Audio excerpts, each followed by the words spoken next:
ಮನುಷ್ಯನಿಗೆ ಕೀಲು ಮೂಳೆ ಎಷ್ಟು ಮುಖ್ಯ ಅಂತ ಎಲ್ರಿಗೂ ಗೊತ್ತಿರುತ್ತೆ. ನಾನಿವತ್ತು ಆ ಕೀಲು ಮೂಳೆ ಆರೋಗ್ಯವನ್ನು ಕಾಪಾಡಲು ಟಿಪ್ಸ್ ಕೊಡೋಕೆ ಬಂದಿದ್ದೀನಿ ನಿಮಗೆ. ನಾನು ಡಾಕ್ಟರ್ ದುಷ್ಯಂತ್, ಕೀಲು ಮೂಳೆ ತಜ್ಞ, ಸಿದ್ಧಗಂಗಾ ಹಾಸ್ಪಿಟಲ್ ತುಮಕೂರು.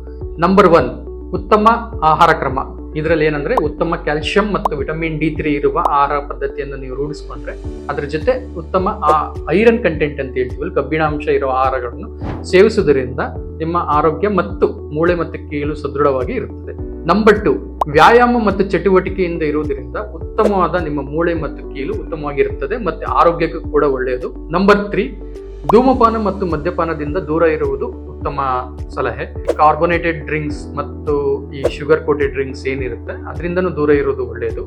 ಇದು ಏನ್ ಮಾಡುತ್ತೆ ಅಂದ್ರೆ ನಮ್ಮ ಕ್ಯಾಲ್ಸಿಯಂ ಅಬ್ಸಾರ್ಪ್ಷನ್ಗೂ ಹೊಡೆತ ಬೀಳುತ್ತೆ, ರಕ್ತ ಸಂಚಲನಕ್ಕೂ ತೊಂದರೆ ಕೊಡುತ್ತೆ. ಮೂಳೆಗೆ ರಕ್ತ ಸಂಚಲನ ಕಮ್ಮಿಯಾಗಿ ನಿಮಗೆ ಮೂಳೆ ಗಟ್ಟಿತನ ಕಮ್ಮಿ ಆಗ್ತಾ ಹೋಗುತ್ತೆ. ನಂಬರ್ 4, ಸ್ಥೂಲಕಾಯ ಅಥವಾ ಒಬೆಸಿಟಿ ಅಂತ ಏನ್ ಹೇಳ್ತೀವಿ ಅದರಿಂದ ದೂರ ಉಳಿಯೋದು ಒಳ್ಳೆಯದು. ತೂಕವನ್ನು ನಮ್ಮ ಹೈಟಿಗೆ ತಕ್ಕಂತೆ ಮೇಂಟೈನ್ ಮಾಡೋದು ಒಂದು ಒಳ್ಳೆಯ ಅಂಶ.